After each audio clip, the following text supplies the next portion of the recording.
September 30th, 1998. It's a day I'll never forget. The cop inside me died that day. And that night, Raccoon City was wiped out, thanks to the bioweapons created by Umbrella. Somehow I made it out, but too many others weren't so lucky. I was asked later to join a top-secret government program. Not that I had a choice. The training, punishing missions, nearly killed me. But at least I kept my mind off everything.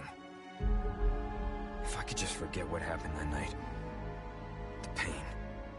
Even for a second. This time, it can be different. It has to.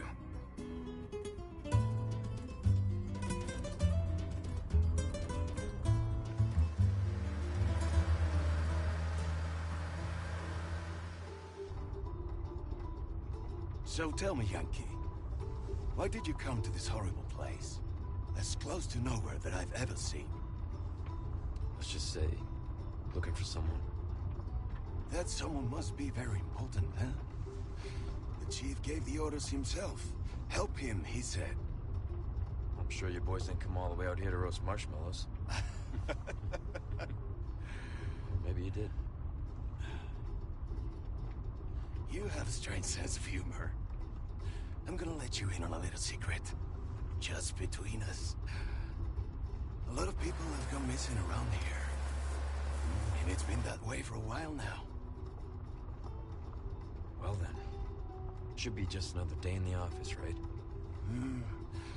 I mean, last week there was a search for some missing hikers. I'm sure you'll do your best to help me.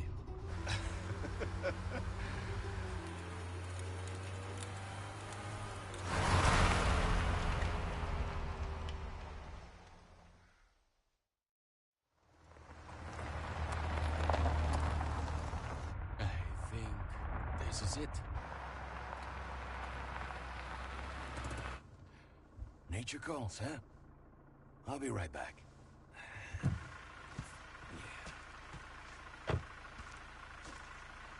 Qué frío. ¿Te has bebido el bar entero?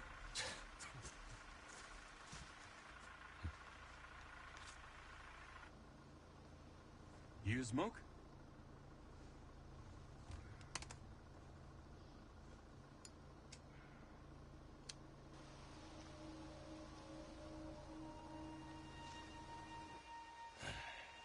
Vaya sitio más tétrico.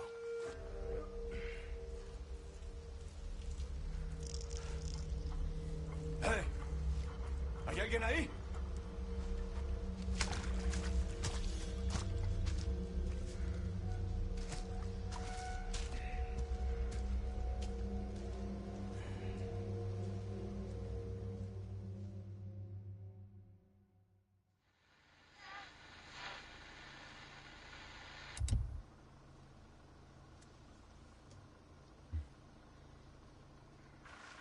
He sure is taking his time. Did he fall in? Maybe you better go and take a look.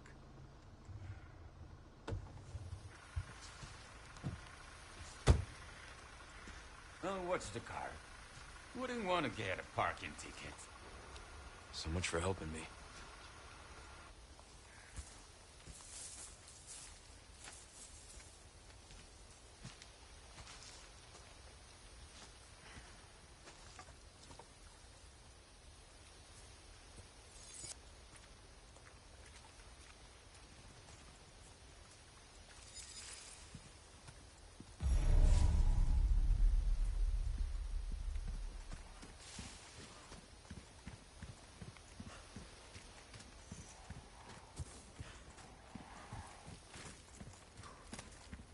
How far could he have gone? Ugh.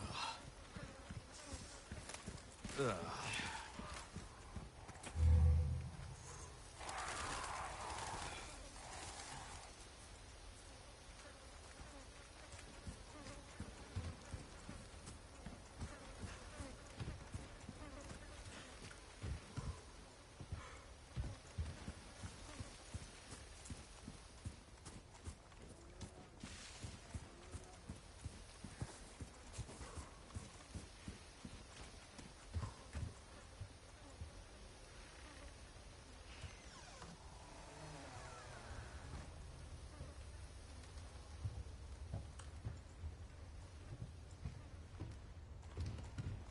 Anyone home?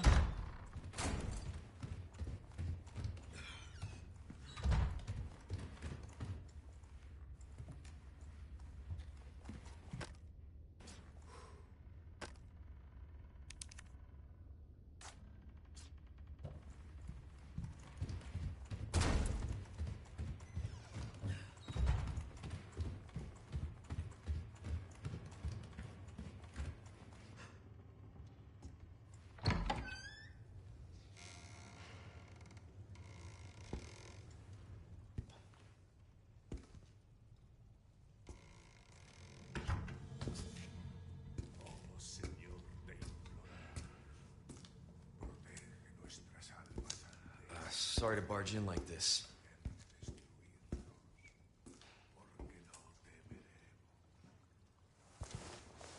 Busco a un policía. Vino aquí?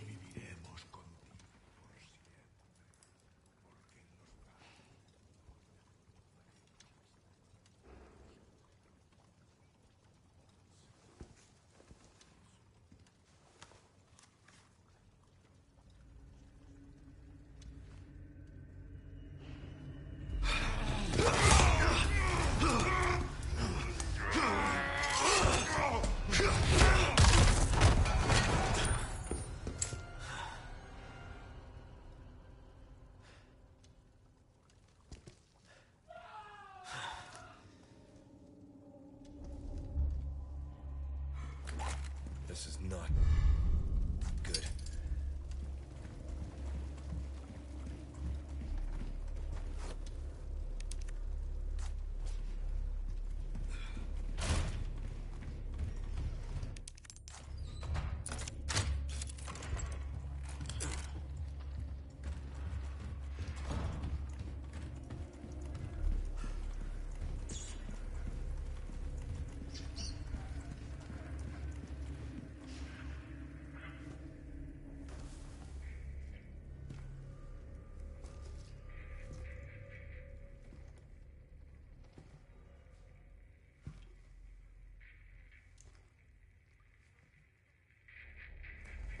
Hey!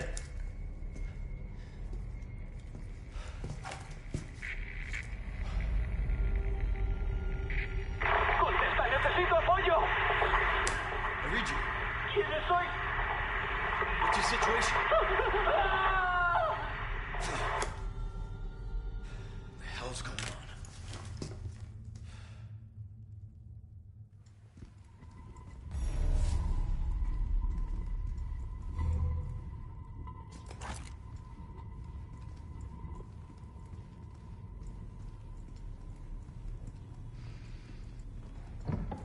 What was that?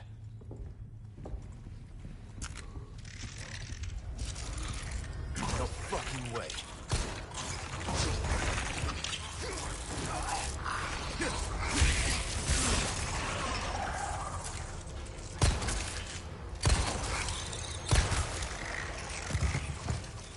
This just keeps getting worse.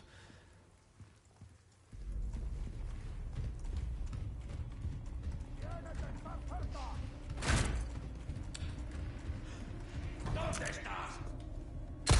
¡Ahí está!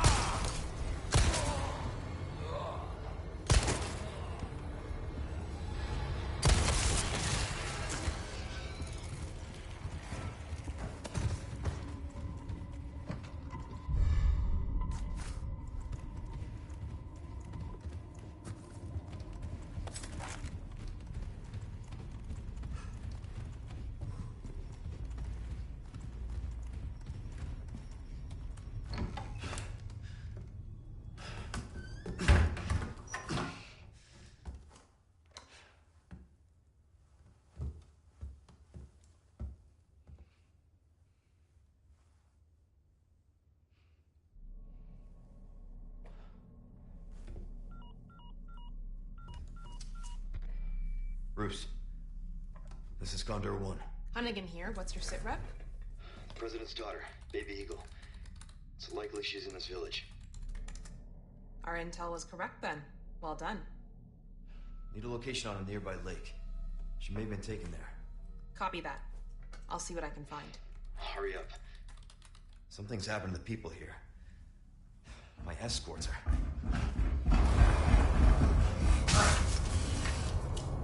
Gotta go. Talk later.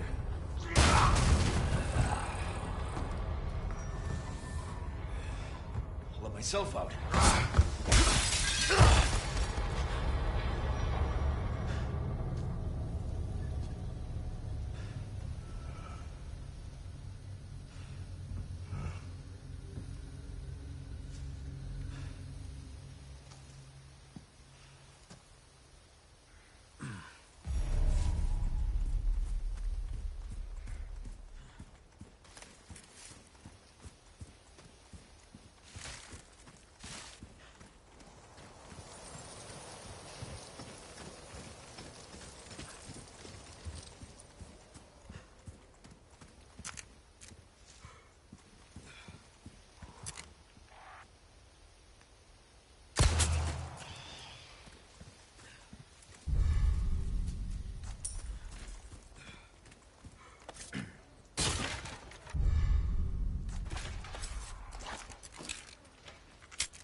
Yeah.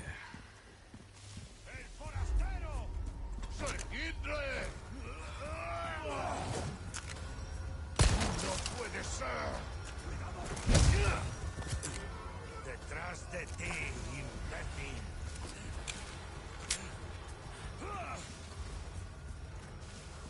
¡Te voy a hacer picadillo! ¡No puede ser!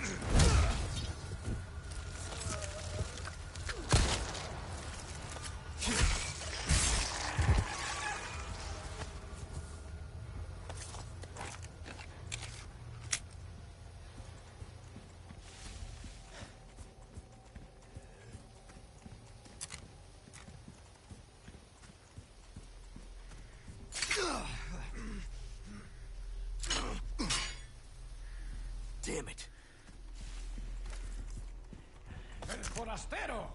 ¡Detrás de ti, imbécil!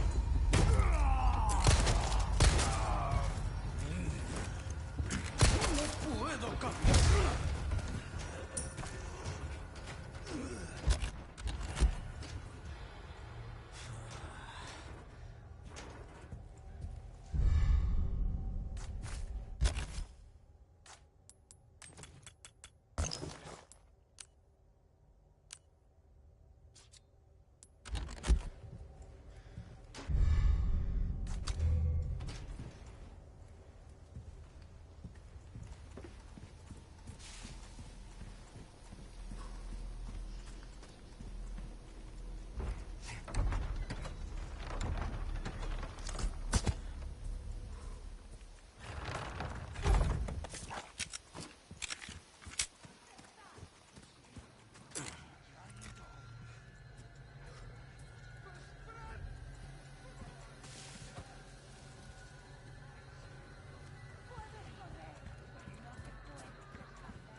we go.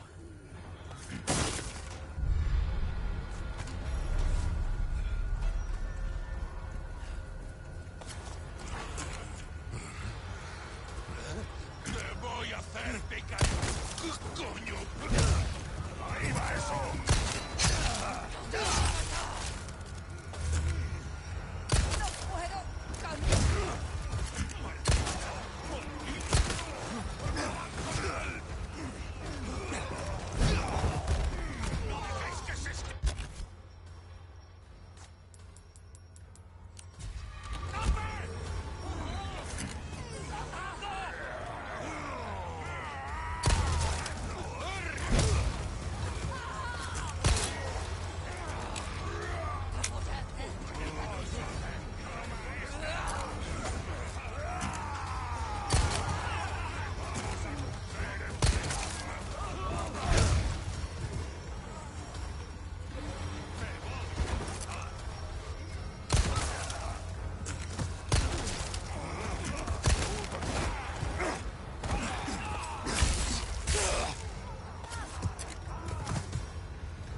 Coming.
kidding me?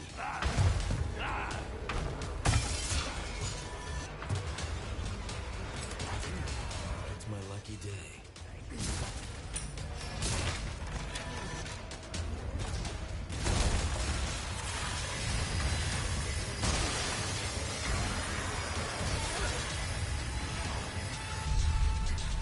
Oh, nice.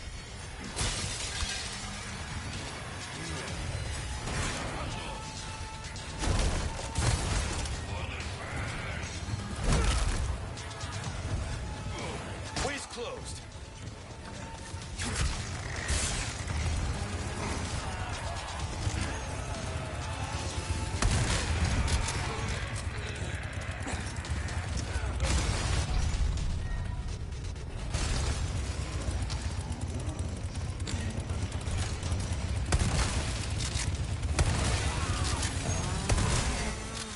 You gotta be kidding me.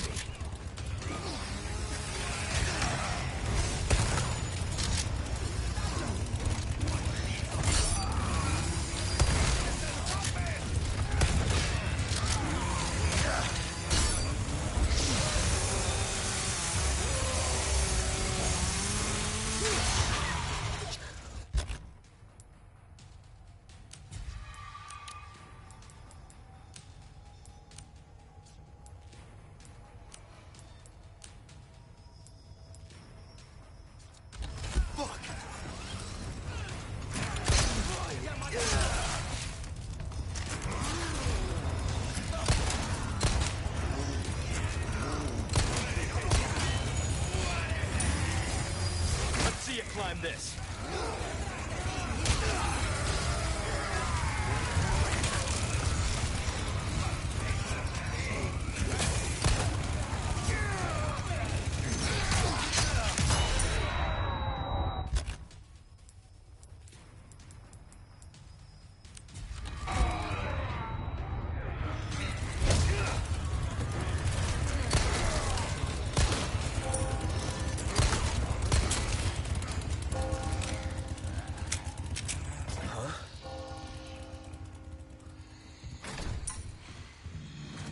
La campana. Hay que obedecerla. Él nos invoca.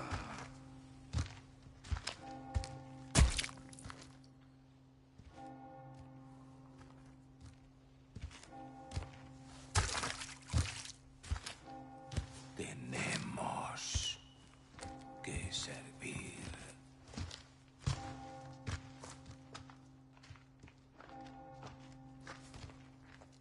Al Lord Sadler Todopoderoso.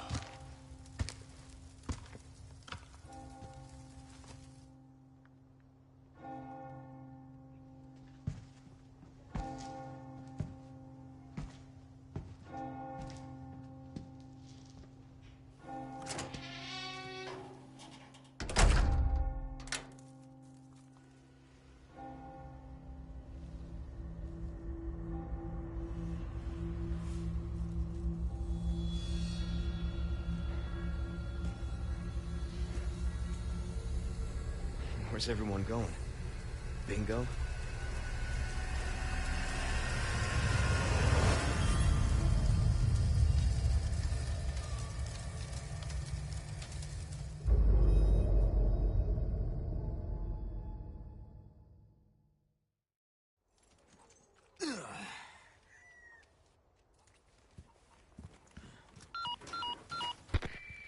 Roost to Condor 1. I've identified a route to the lake. Look for a large windmill. There's a path on the far side of it. Windmill. Copy that. And be careful. Roost out.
is.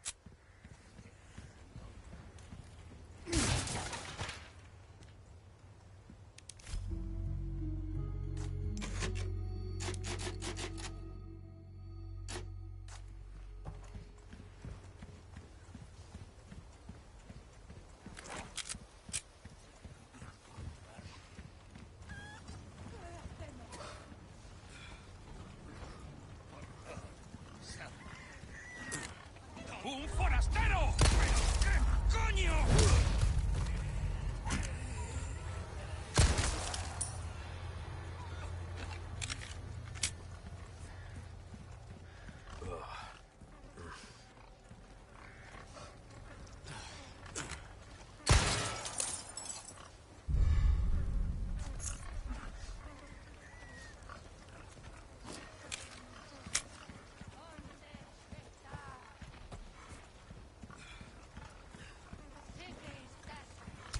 ¡El forastero!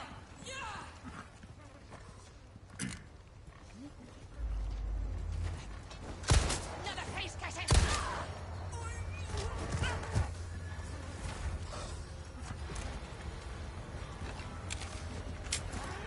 ¡Te vamos a romper en pedazos!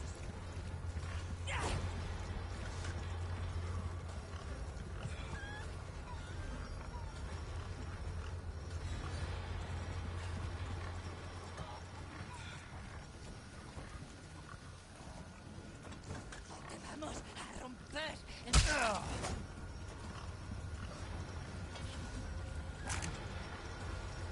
¡Te voy a hacer picadillo!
Sé que estás.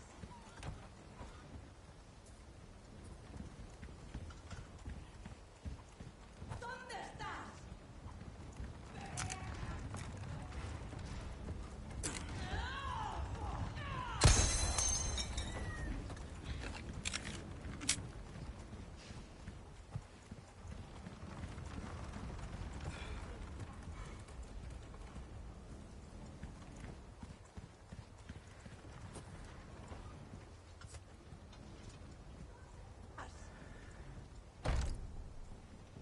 It's locked.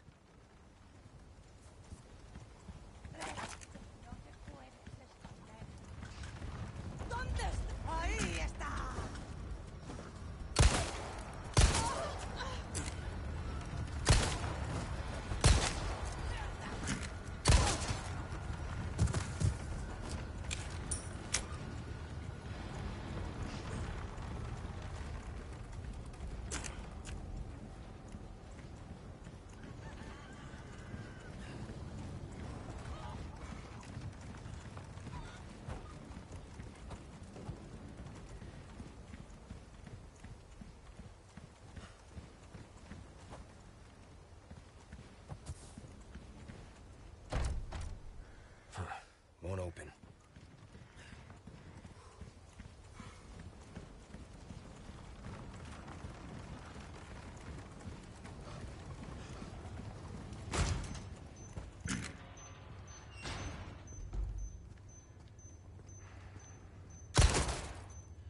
Gotta fix everything myself.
Damn.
Yeah.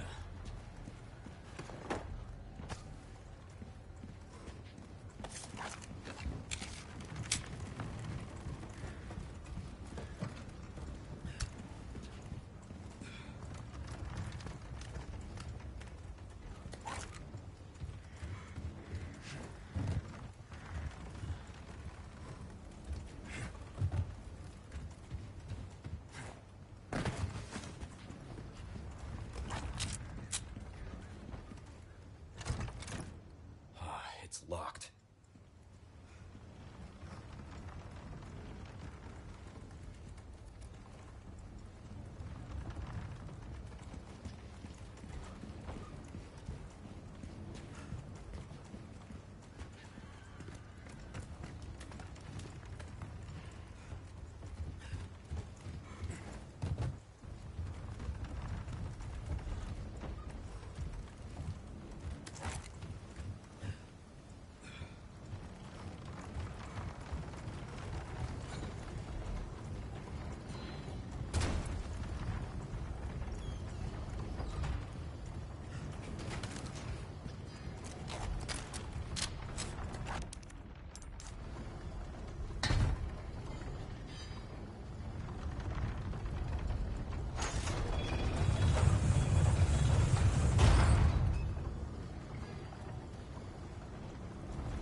this the place?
What's that noise?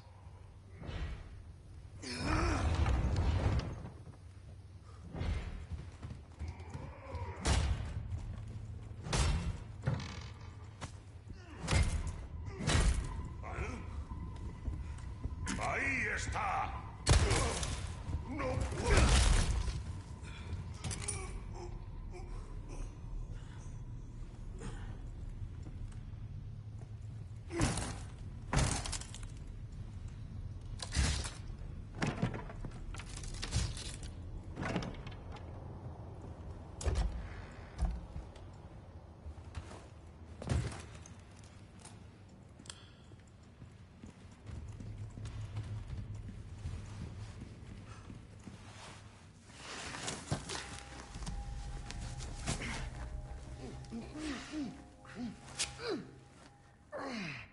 That hurts, you know?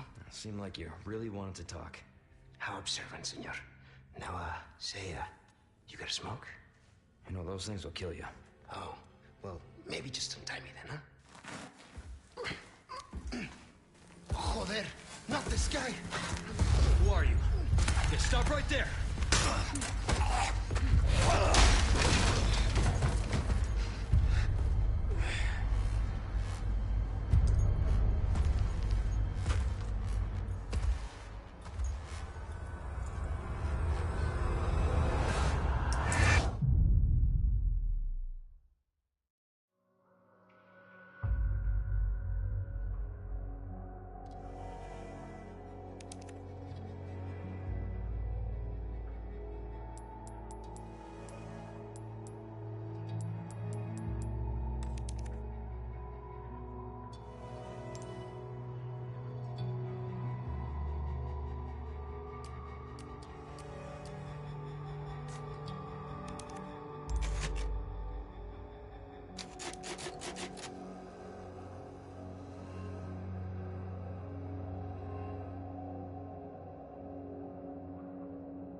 Sacrificial lamb, you will receive our most sacred body.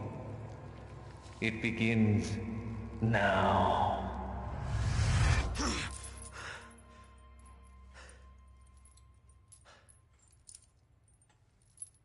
Oh, what the fuck?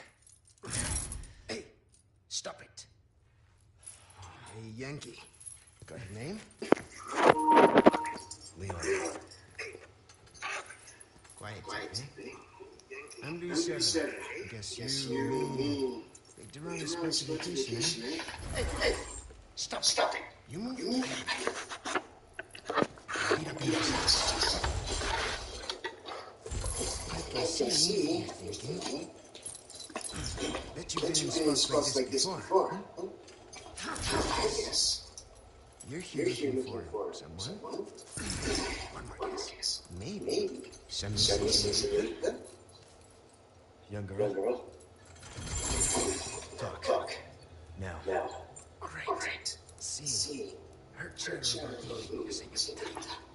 Over there.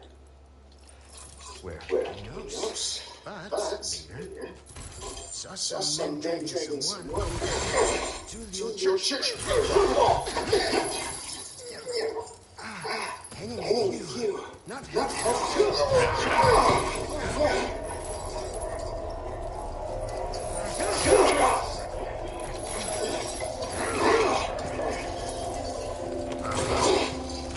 This is pretty cool.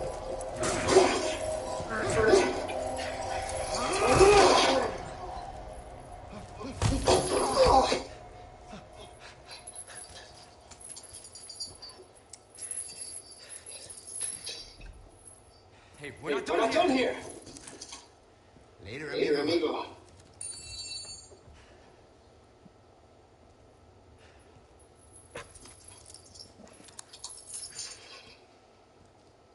Shit, take my gear. Oh, that's...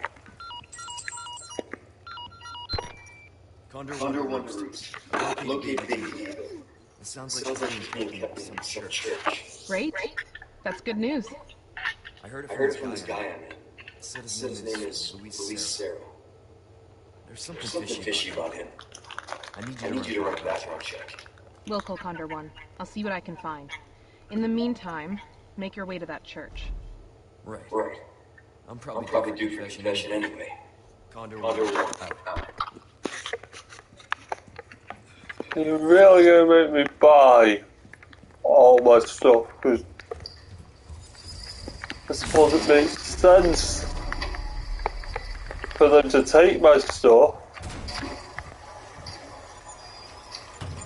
This is new. Not what I was expecting.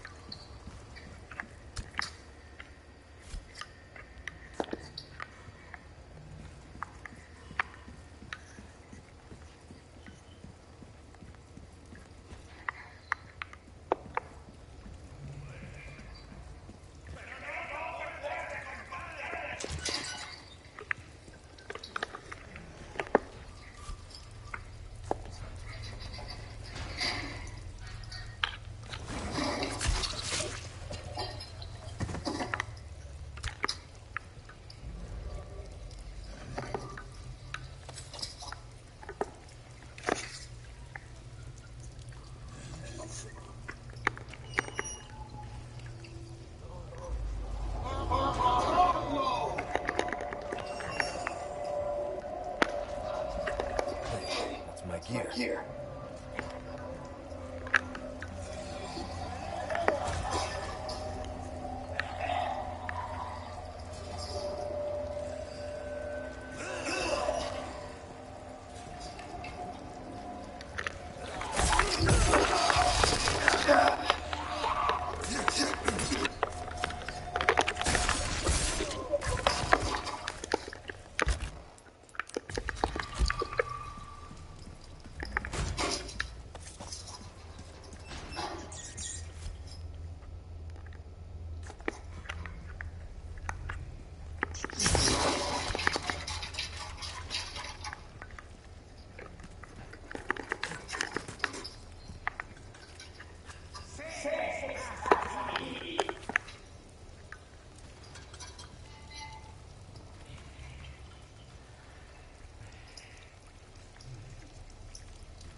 That sounds like it's timed.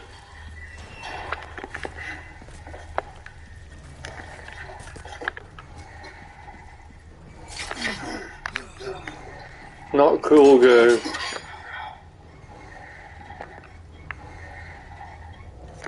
Ugh.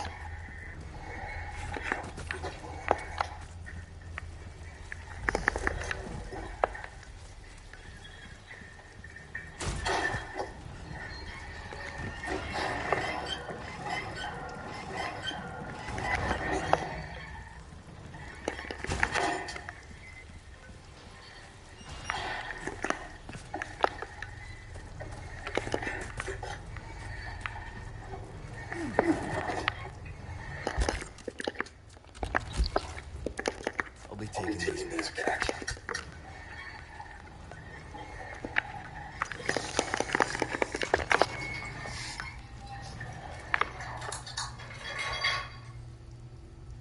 Over here, stranger. Who's that? Your new best friend. Business.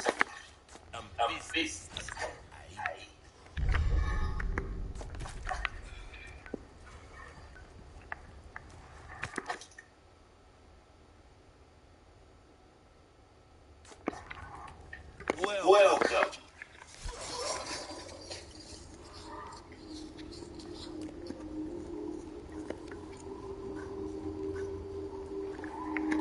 Well, look at you. I've something new for you.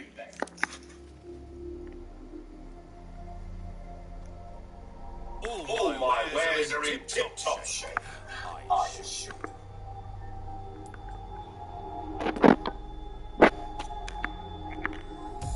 Give that the care it deserves.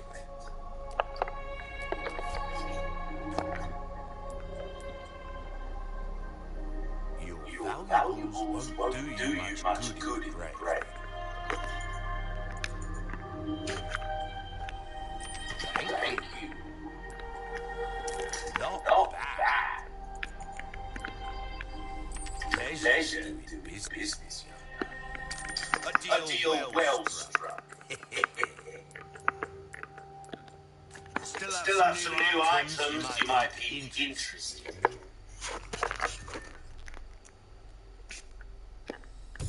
This kind of work is about finesse, stranger.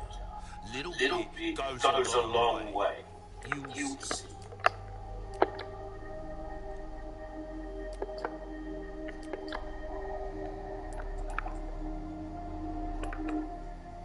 There's some things money can't buy. Oh, I knew you'd choose that one. Will that be all then? I just wish I hadn't just... That cash in your pocket, come back.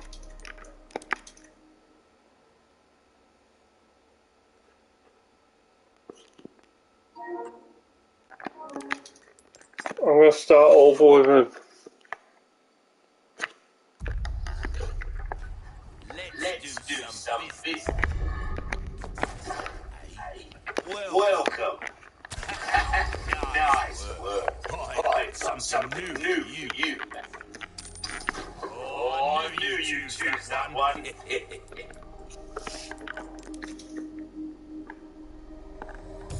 That's good work, if I do say so.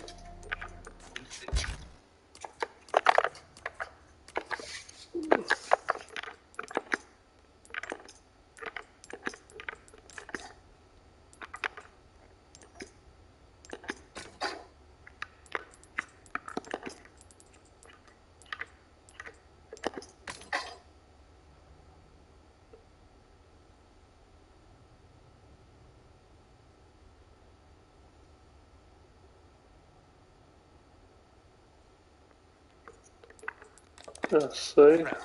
Welcome. That'll bring me back a little bit more money. Good things on sale, stranger. Thank you. Pleasure to do business, young. Not bad. Thank you. A deal well struck.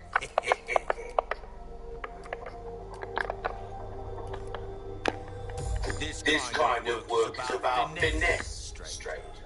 Little bit goes a long way. You'll see.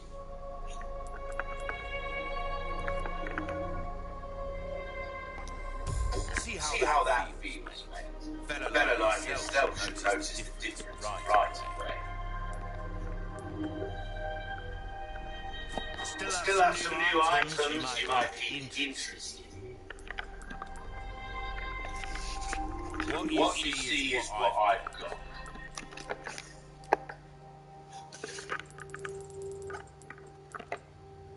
I'll buy almost anything. Okay, don't get yourself killed now.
That's a pretty good tactic.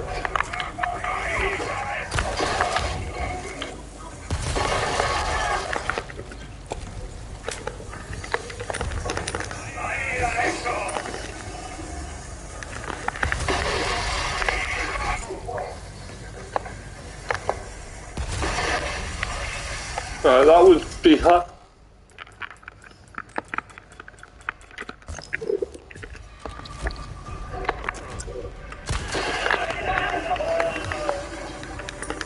Alright, that's nice. It seems to drop items when you accidentally knock them off.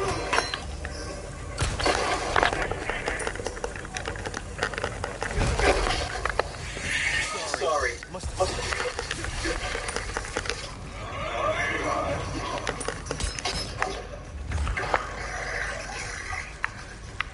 Not sure why he ended up in two, but okay.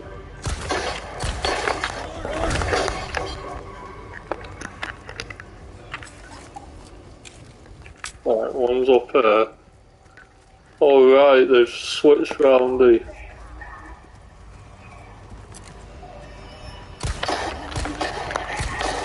like the power.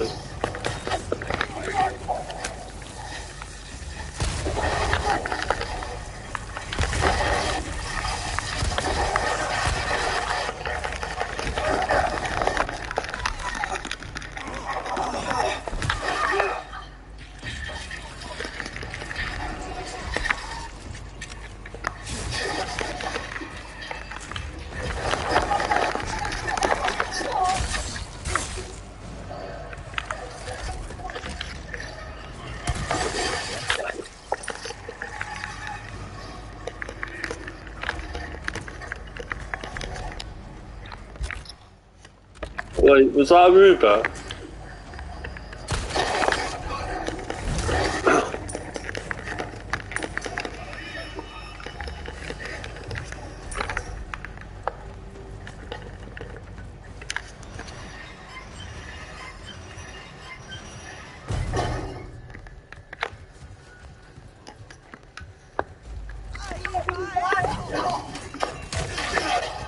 God damn it.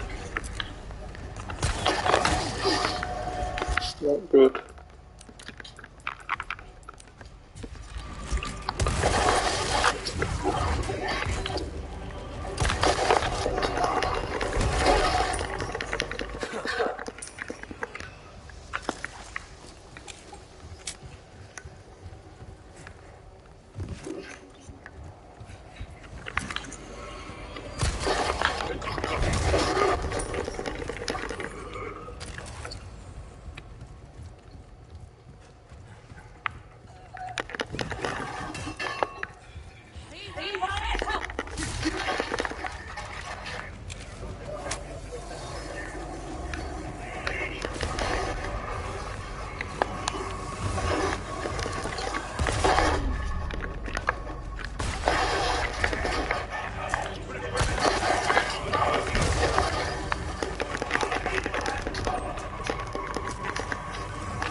Not cool.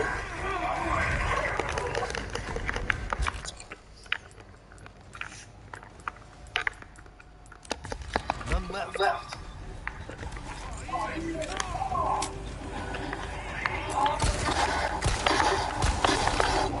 That was appalling.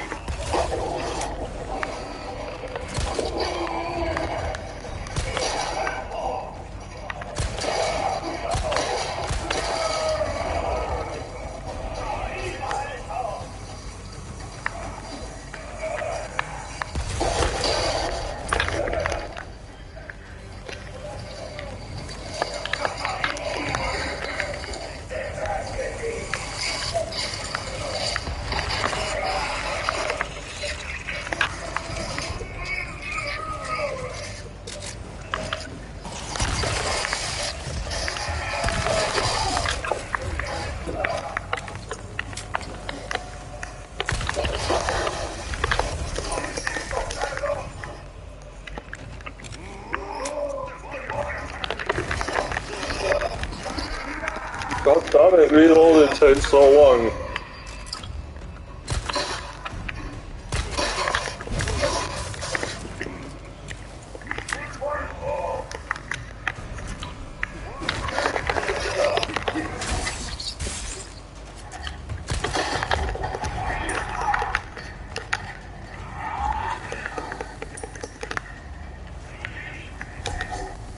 Thanks it up there.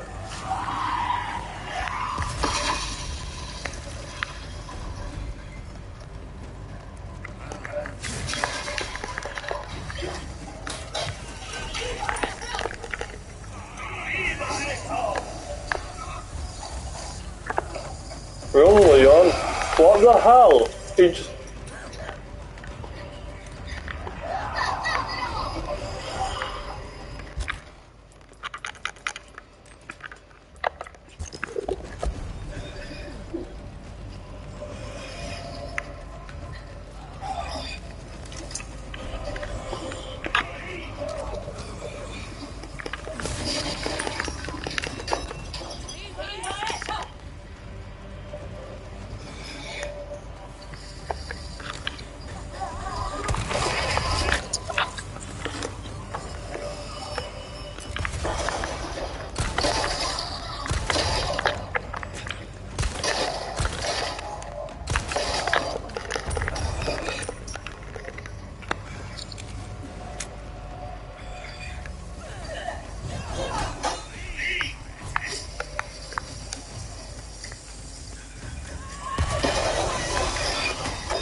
the fuck are they throwing this shit from?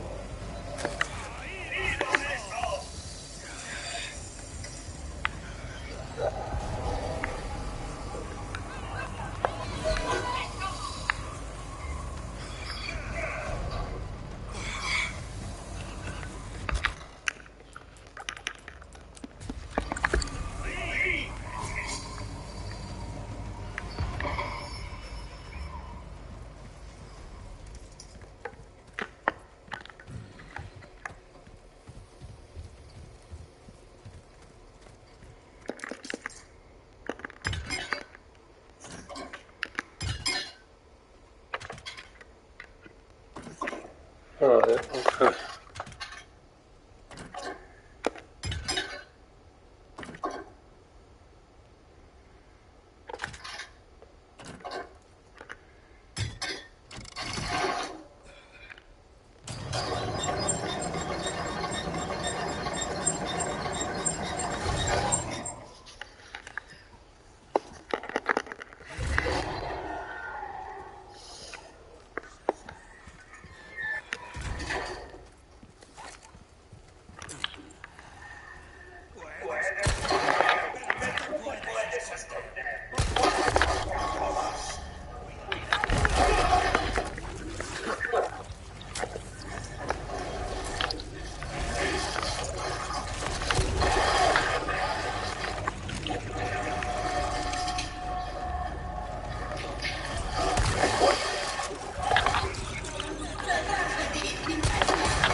God damn it, woman, I'm dealing with a bigger threat.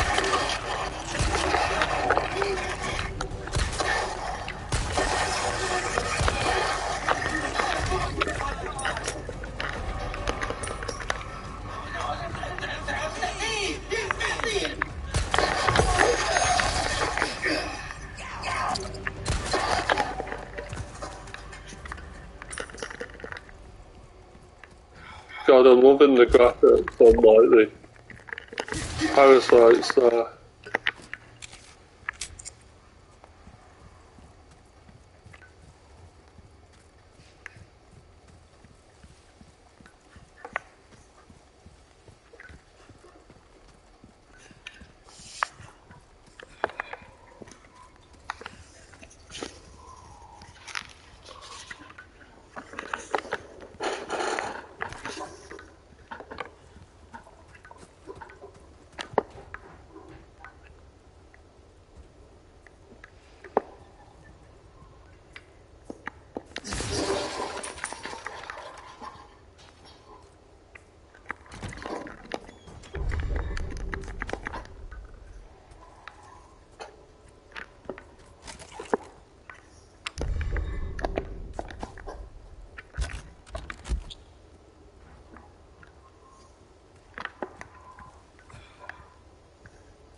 Rematch bit.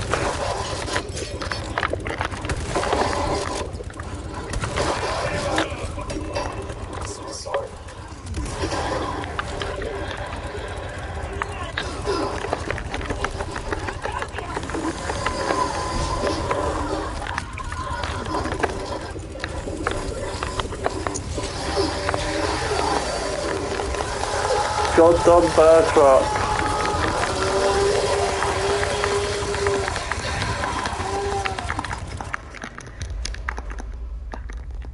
Annoying part is I had him.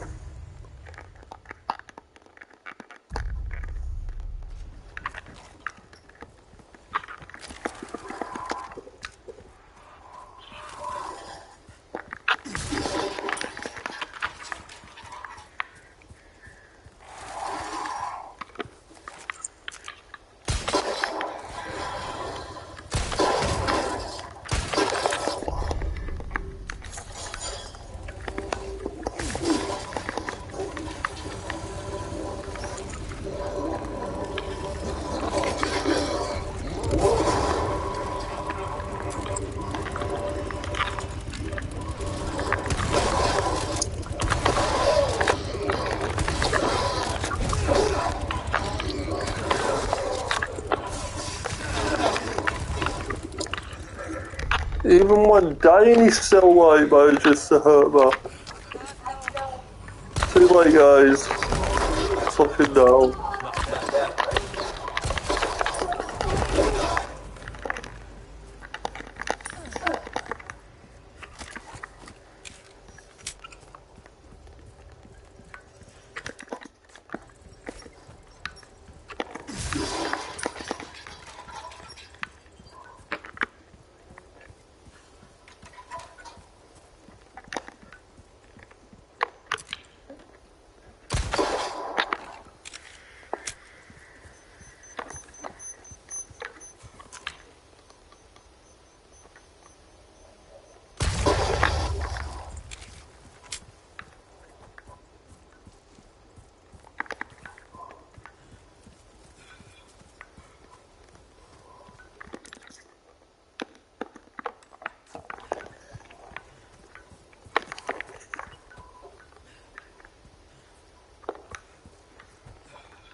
I believe they left him in.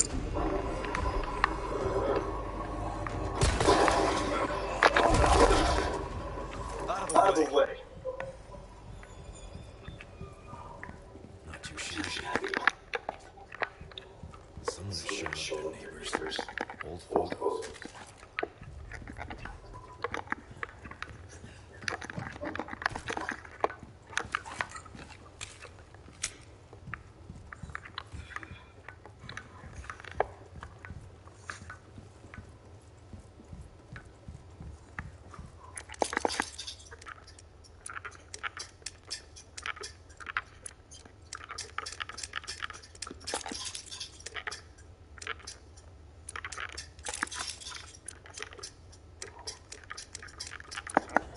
Far too many to try and break the code. There must be.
Okay.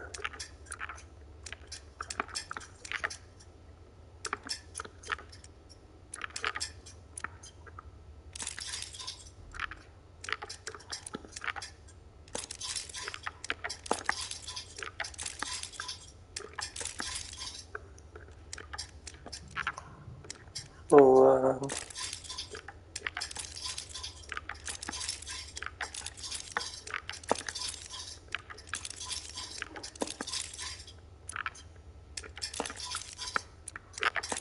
I'm never breaking this way. I thought that there was only 4, but there's 5. which takes us up to 100. That's a cow. Those look like bolts. I'm pretty sure this is the... And that's a church, but... The church could be that.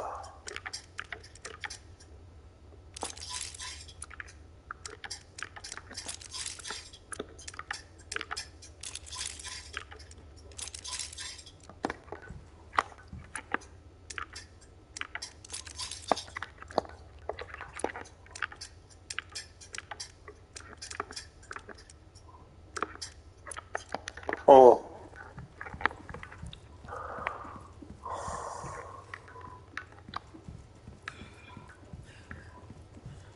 Let's go upstairs and end the chapter.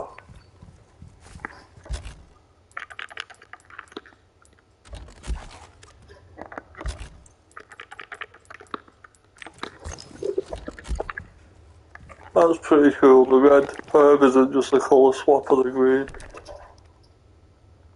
The old, oh, crap, swine.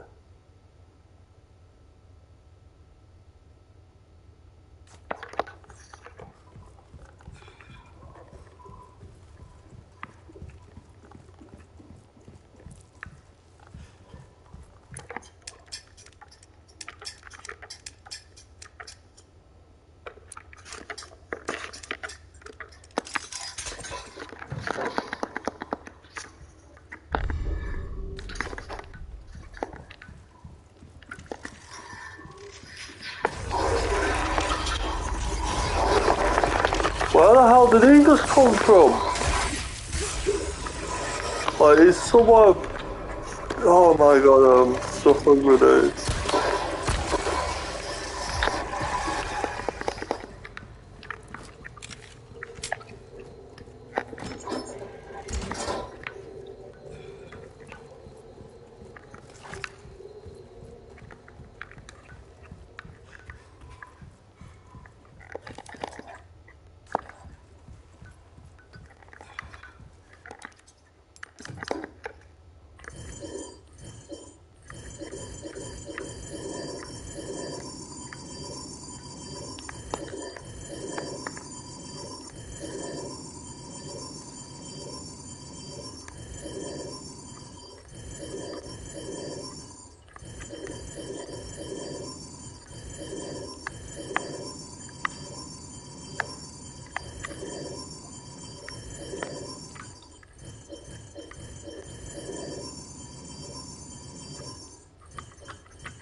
I'm really not sure what it's asking me to do here. Like, I thought I did. I can sort of see the pattern there, but it's not.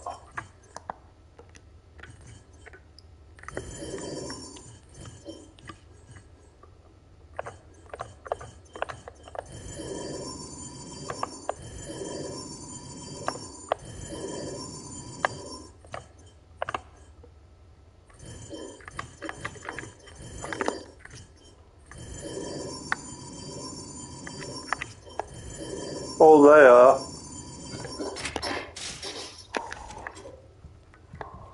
It's a lot of messing about, but...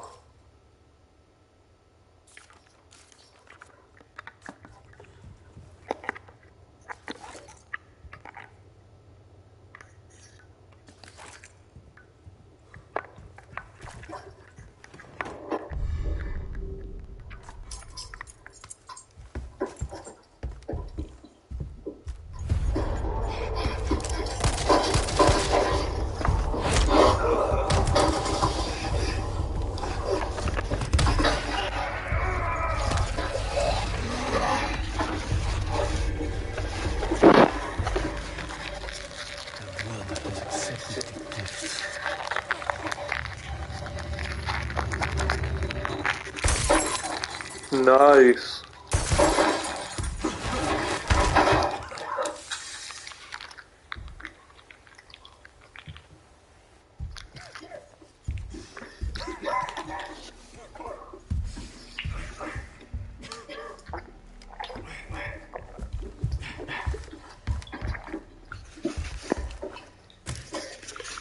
Gift?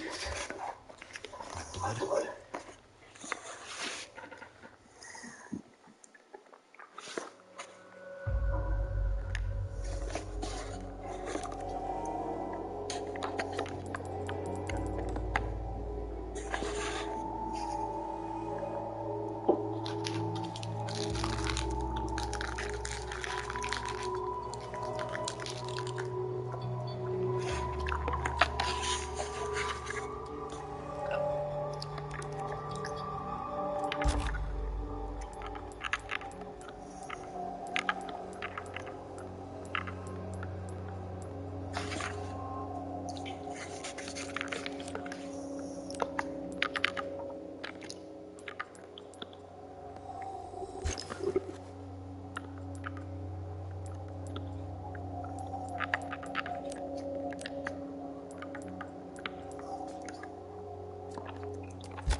Huh?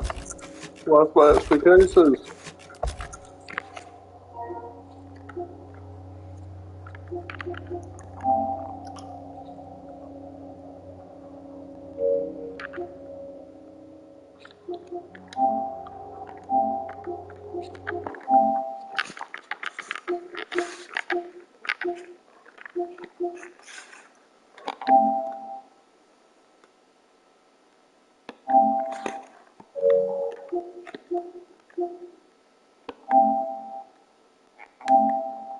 I don't even see these.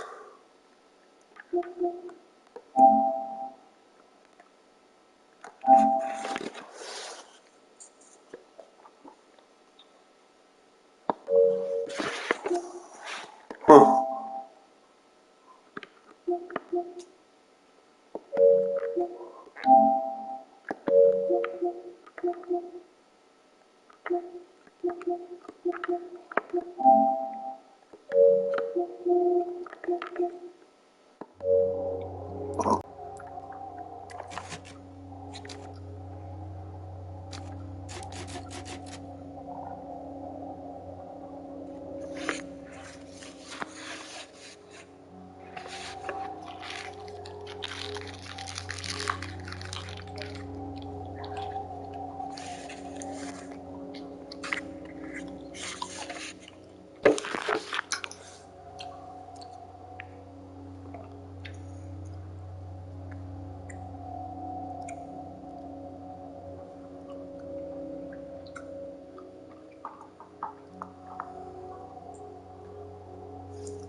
Right, I'm going to take a 5-minute break.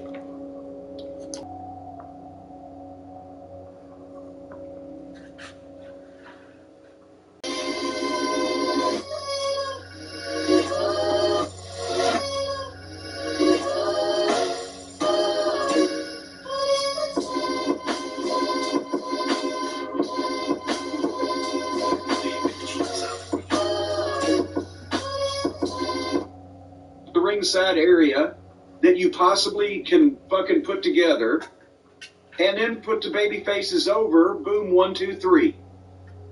Because it's not for the belts. They've still got to climb that hurdle, but they can win the fight, send the WrestleMania audience home happy. And because, again, if normally you want the heels to foil the baby faces several times at the start because the baby faces have to work to get even. But in this case, with this reunion happening and them just getting back together, you've got to give the fans some gratification. You've got to give these guys a win in some fashion, but you don't want to blow your whole load and have them beat the heels and win the belts and put an end to the thing. So let them win a fight, but the belts still weren't on the line because it was, and lights out, anything goes, we just demand personal satisfaction. WWE doesn't sanction the fucking belts being on the line. Then you still got somewhere to go. But yeah, I would do a wild, and not a wild 30 minutes at the end of the show, a wild 10 or 12 and fucking score the Fantastics and Midnight at the Clash of Champions in 88. Yeah. Wild, in, out, boom, gone. Except we didn't put them over there. We had already put them over on television the week before, so we did a little angle and got some heat. But that style of match, just whirlwind, boom, boom, boom, no slow spots. Don't build fucking structures with goddamn furniture. Hit people over the head with some chairs and tables. Fight a little bit. Baby faces win. Thank you very much. Well, thank you very much. That was SmackDown, and this is your show.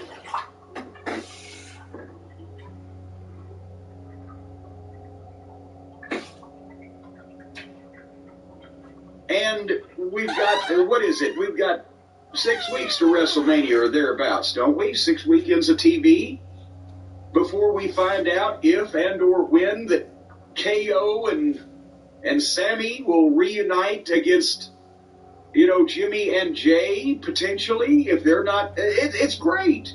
So I love the opening segment. Considering who was in this segment, and you had to do something like this because the pay-per-view was over the weekend and everyone was talking about it, the buzz was there.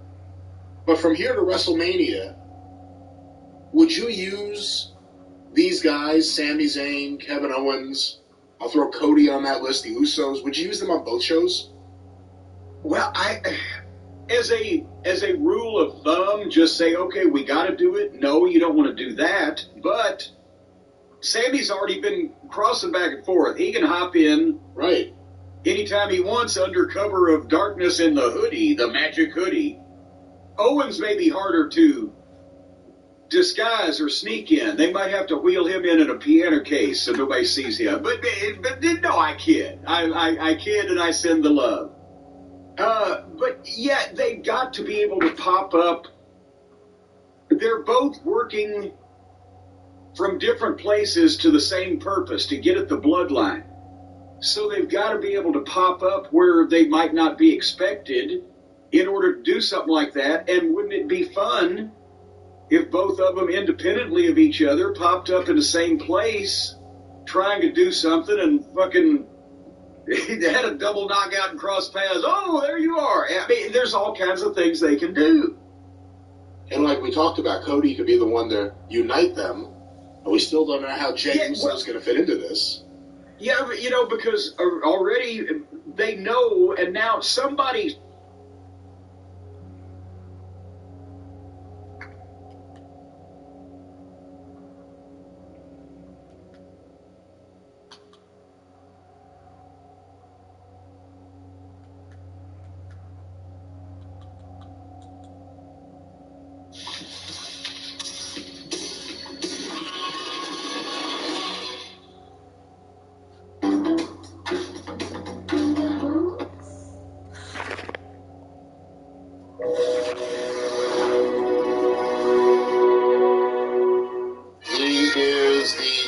WWE Hall of Famer and one of the all-time greats, Roddy Piper, right here on the Rich Eisen Show. How are you, sir? Good to see you. So for your Nate Late, and at nighttime, reading.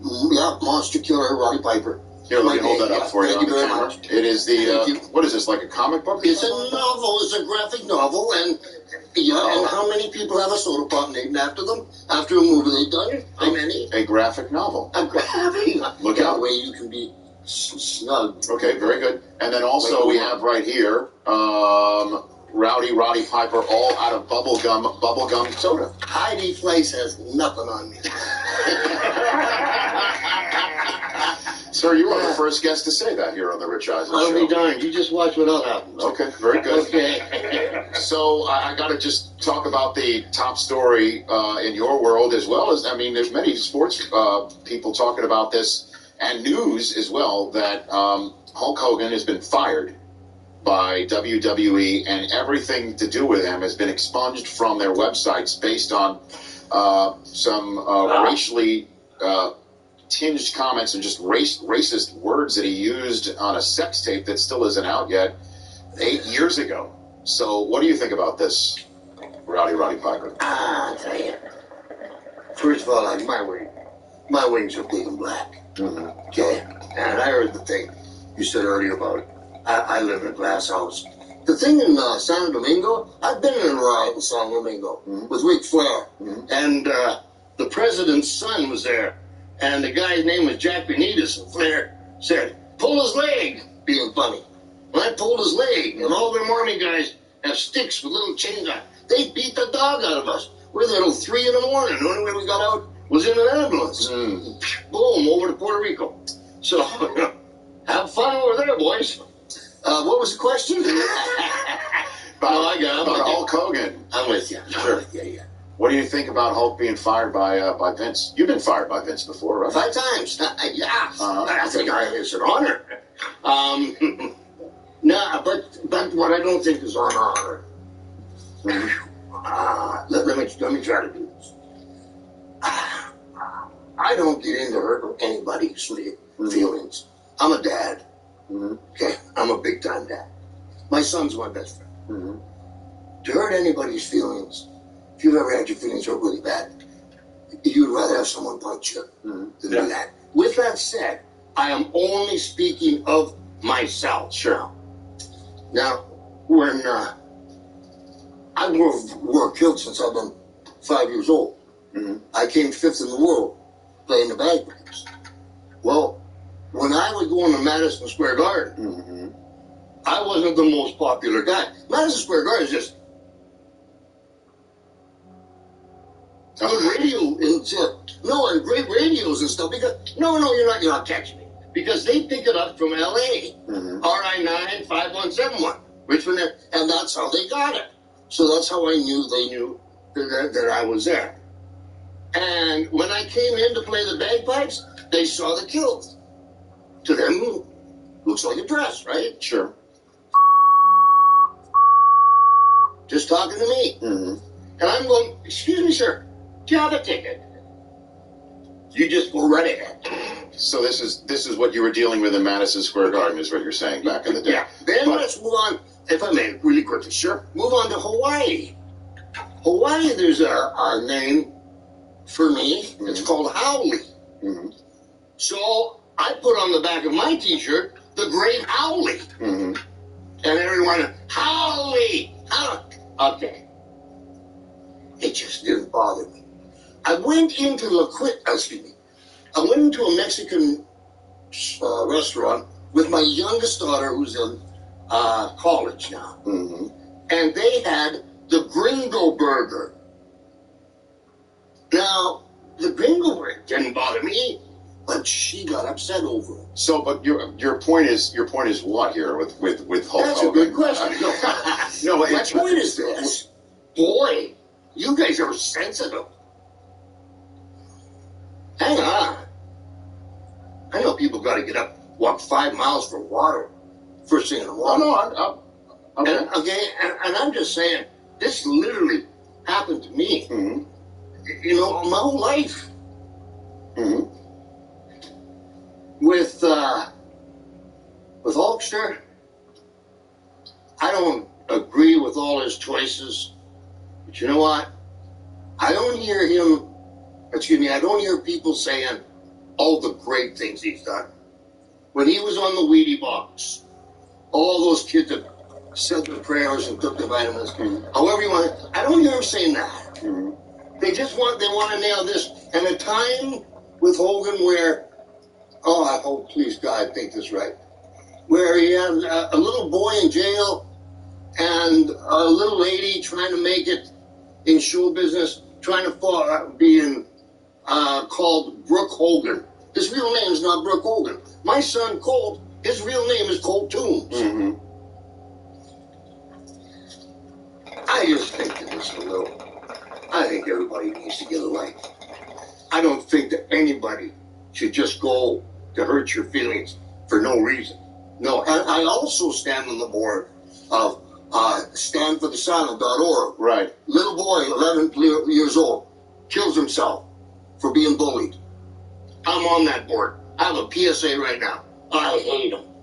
Roddy Piper here on the Rich Eisen Show, here on a day where Hulk Hogan is shown the door by the WWE. We're going to take a break right here. We're coming back in 60 ticks the clock with a World Wrestling Hall of Famer with his own booklet and his own soda right here on the Rich Eisen Show. I love you so. Welcome back to the Rich Eisen Show. He is a stand-up comedian by part trade here on the Rich Eisen Show. Roddy Piper, Pro Wrestling Hall of Famer. How'd you get involved with stand-up comedy? That guy Jimmy Kimmel, I want to do a show, one-man show on Broadway. Right. He says, go down to the Comedy Store, get some stage time. Right. Like, I need stage time, Jimmy. Right. And so I got my name printed on the wall there, which I don't deserve, and I'm very honored for. Right. And that's all I got there. So are there countries that you can't? But is it true that you can't wrestle in Japan? That you've been? How'd you know that? That's what this is the stuff that I've been told, Roddy. That you're not welcome in certain countries? Boy, I'd be underestimated. Yeah, for life, threw me out for life. For life? Yeah, and that was back when we had life. 78, 79, I think. And because of what you did in the ring? Is that something No, you see, back then, I'm trying to make it short, there's a guy named Giant Baba, which was like Japan's Andre the Giant. He used to eat garlic all the time. This guy named Antonio Inoki, he broke away from Giant Baba and became New Japan wrestler. Well, what they did with me is they took my passport and they wanted me to train with the young boys because I guess I had some potential. But when you train with the young boys, you know, you do 1,000 squats, 1,000 sit-ups, 1,000 push-ups first thing in the morning. Then you cater to the older guy. I'm not having a good time here. I want to leave. Right. But they got my passport, right? So, you know, they got machines like Coca-Cola machines, only it serves Bing Bang, which would be an alcoholic beverage for those of us that don't know. Okay. You boom, and you couple of yens in there, and you can just Bing your tang all night. And I just happened to be walking upon a taxi cab, and the door was open, and the thing was running. Seemed like a good idea to me, and got in it and hit the gas, but all the wheels were turning that like, right into a Korean barbecue restaurant. Oh, my God. So you're not welcome back there either. Sure, you got a passport, though. I got Roddy Piper here on the Rich Eisen Show. You've got two of your biggest fans over there in the Chris Command Center. They're beautiful. You want the floor here? Chris? Go for it. One of the most iconic wrestlers of all time is Andre the Giant. You got a great Andre story that you can tell us? So Andre's in Texas. Gillies, actually. And there's these NFL football players that come in. And there's four of them. They sit down behind us. We were belly up to the bar. And, you know, they were kind of razzing Andre. You know, and when Andre go, oh, no, boss. No, boss. And I'm getting ready to fight, no, boss. Finally, when they left, it was like a valet. They had to go by us. And there was valet parking out here. And I don't know if it was like a paper cup or napkins, whatever. Threw them at the back of Andre's head. You gotta understand this. One step of Andre's is 3 of ours. And he came and got you. He came. Those boys were getting in their car. And Andre the Giant came down. All of a sudden, he just saw this head. Whoa. And he turned their car all the way over. Now I'm going, holy cow. Come on, you big bug. Come on. He's going, oh. Come on, get behind me. He wants to see what was happening. Cops come along. Come up to these boys. They said, you been drinking? Yeah. Huh? So what happened? Yeah. Giant turned the car over. Get him in a paddy wagon and get him out of here. Was there a paddy wagon big enough for him? No, it wasn't for Andre. Words of truth. Maybe the football players do get concussions. Oh, God. I'm not sure. Yeah. I know I'm ADD, but you know, stay with it. Wait, so I'm with you, Roddy. They thought an actual giant had turned over the car. Well, that's what the football sayers. The cops tell these guys, you know, they're on bath salts. I don't know what they're saying. Roddy Piper here on the Rich Eisen Show. So you do, how long have you known Ronda Rousey? How long have you known her? I've known Ronda maybe about 2 years. And she, I'll tell you a story. With Ronda, I had her on my podcast. And, she I have fainting goats. And she just thought that was the coolest thing. Goat just faints. It's a defense mechanism. And so we talked about fainting goats for about 20 minutes. And how'd that work out? I'll tell you what, I'm going to run to faint it. A lot of people that faint in her presence right now, and they go ahead and drop. Did she ask you for permission to use Rowdy for her nickname? Phoned me up, and she was with Judo Jean LaBelle in the background. Right. And she asked me she told me some kind things, and may she please use the name Rowdy, and she's promised me that she wouldn't let me down. And give her this. Yes. This is what really shines here. I had her on the podcast. She came in all by herself. No posse, no nothing. No nothing. And also, I had everything set up. I didn't want anybody around. And she sat down. It was probably 10 minutes before she knew she was on. And then towards the end, you know, I got girls. I'm a big feminist. I enjoy Barbie like crazy. You know, boys, undefeated MMA guy, did. And it was almost, she come over, it was almost like she needed a hug as my daughter. And then she left like the lady she is. And she's taking some names and beating people up. Uncle Jean, she had some gal in the armbar. Uncle Jean, she does, the gal's not tapping. Uncle Jean, Judo Jean LaBelle goes, brilliant. That was the end of that night. That was the end of that night for Ronda Rousey. At R_Roddy_Piper, RowdyRoddyPiper.com is your website. Your podcast, Piper's Pit, is where people can hear that. Let me hold up this one more time. This is your Rowdy Roddy Piper Monster Killer graphic novel. And then this is the soda. Yeah, it's going to give my daughter through college. Just going to get her through college? Yes, sir. Very good. The Rich Eisen Show, weekdays at noon Eastern. On Audience.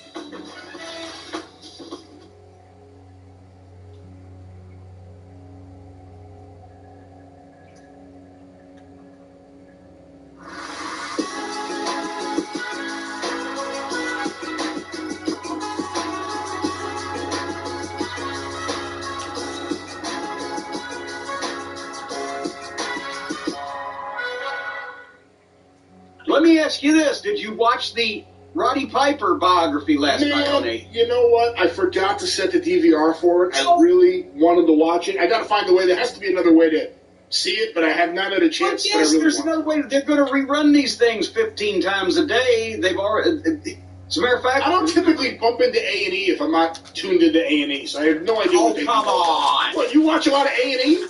Well, they've got fine programming. Like what? Well, and all kinds of things. Yeah. Besides that, exactly.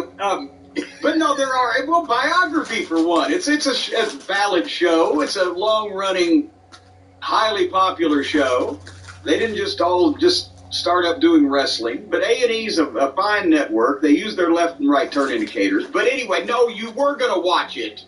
I know you were, and then you forgot because you got too many things going on. But they have taken over A&E Network practically because the Austin biography from last week was run again from 6 to 8 Eastern, and then Piper from 8 to 10, and then the Treasure Show. The Treasure Show was rerun from last week, and I did not watch the Treasure Show because I went to sleep. As a matter of fact, I had to watch the last 30 minutes of Roddy today because I was trying to stay.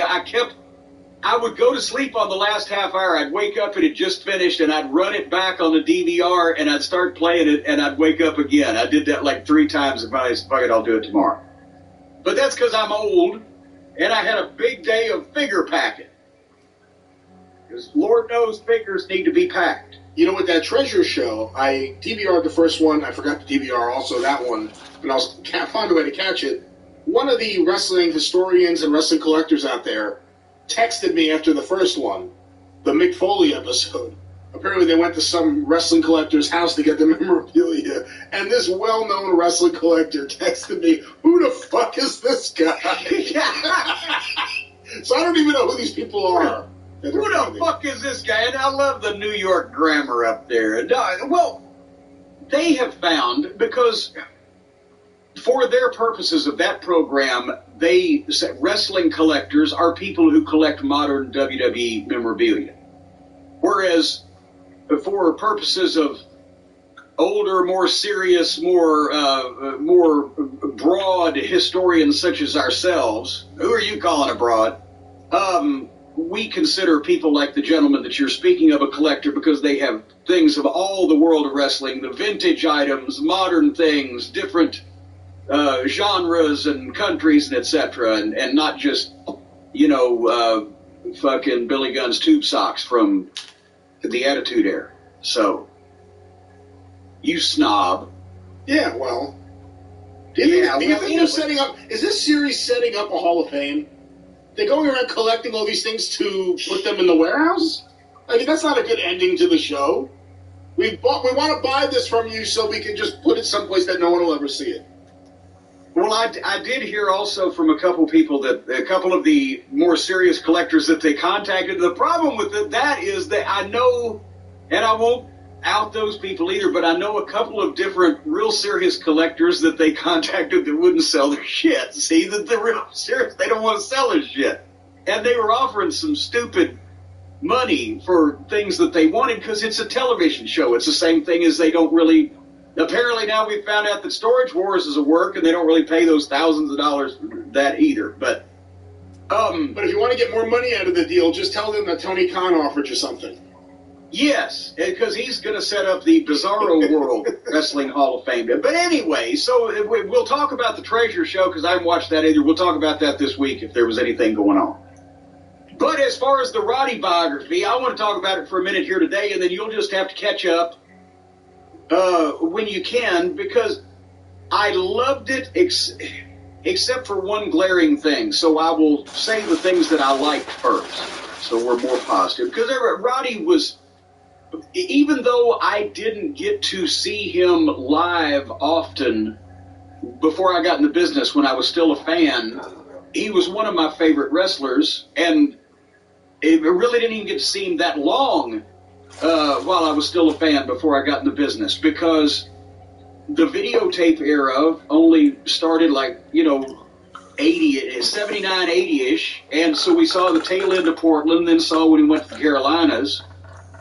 But the promos and the fucking, he was different in every way. We talked about this, well, God, it may have been now so long ago when he died, but he had a different way of working his body language and the way that he worked than everybody else. He always looked like he was in a fight. He even did the boxing stagger kind of thing. His intensity, where he wasn't a big guy with jacked up arms, but when he got on somebody in the ring, it was vicious, and he was into it, and you could see the facials. And I actually saw him legitimately get on somebody, and when he would get on the top of you and he'd fire those quick rights, right? You know what I'm talking about. When he was getting the heat on the fucking babyface. Of course. I saw him get the heat on a Mark the exact same way in the Cincinnati Gardens in the fucking aisleway. And with the result that Mark got carried out and his feet were twitching. But this guy took one swing at Piper and he hit him 3 times before he dropped. And then he was on him. Boom, boom, boom, boom. He was different, and then you combine that with the promo, and that whatever era he was in or whatever he was doing, whether you thought he was a complete lunatic or whether you thought he was a fucking charming babyface or whatever he was doing, the same thing as the Austin biography last week. You believed that guy. Even if you didn't believe the business, you believed that guy. And you're going to love this show because Gene LaBelle was in it. What is Gene LaBelle now? 87? I was going to say, he has to be close to 90, yeah. And my God, he almost steals it as a personality, as you would imagine, because of, if you know anything about Gene LaBelle. But they got him. They got unprecedented access to his family, his daughters, Colt, his son, Kitty, his wife, and they had family home video and pictures and older stuff. So that was tremendous. And nobody can really tell the story of Roddy's troubled childhood because nobody really knows what the fuck it was. He would only, shade at it a few times every once in a while, and they couldn't even articulate, but he was just such a complicated guy. So the personal side was covered much better than last week's with Steve. The one, I'll go ahead and mention the one glaring thing now. It's you're going to go crazy because of being the wrestling historian and purist, and you're even more anal about these things than I am. I'm willing to let some things slide because either chronologically or whatever, because how do you tell these things in a short video format? But you are led to believe from the way that they edited this, at least, that Roddy left Portland and went straight to do color commentary on Atlanta TV. It's not surprising that they would screw and I know, and Bruce Pritchard's going to take a lot of heat because the way they edited it, I know he knows better than this, but the way they edited it sounds like that he was saying that. But so then after they covered him being a color guy on Atlanta TV, then they started showing him and Flair, and they started showing Mid-Atlantic Wrestling highlights and Crockett highlights and the dog collar match with Valentine and etc. Never mentioned Jim Crockett's name or Jim Crockett Promotions once. It was like they conflated that Atlanta and then that footage would be the same place, when in actuality, obviously, it wasn't until Crockett bought Atlanta fucking 3 or 4 years later. So, but that was so jarring because all of a sudden I'm waiting, and they covered, there's some great footage from Los Angeles that you wouldn't think would be around. Somebody had an early VHS machine. And Gene LaBelle and et cetera covered Los Angeles and Portland. There was some good footage from Portland, and then all of a sudden he's on Atlanta TV. I'm like, what the fuck?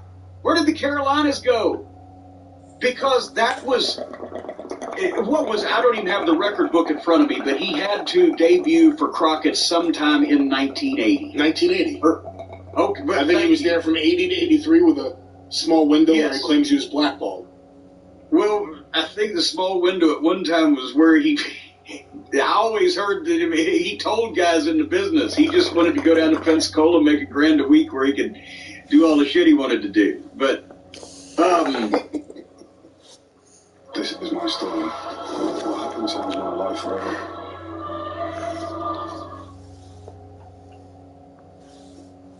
But, so the point is, he comes to Jim Crockett Promotions in 1980, and with all respect to Portland and Los Angeles, because when he was in Los Angeles, it was the, somewhat final days of LaBelle. All of a sudden, he's with Flair and Wahoo and Steamboat and the best NWA talent in the best NWA territory, and he's blowing past everybody, because that's when we first started. When Crockett got TV on in Cincinnati, you could on Channel 5, I think it was noon. Now, it could have been noon. That would have been opposite Jarrett's show. But anyway, it was either 11 o'clock or maybe it was noon on Sunday, whatever the fuck. Even with my high-powered antenna, at noon in the middle of the day, you could only get fucking very snowy pictures and a little rough audio on Channel 5 from Cincinnati. And I would sit there through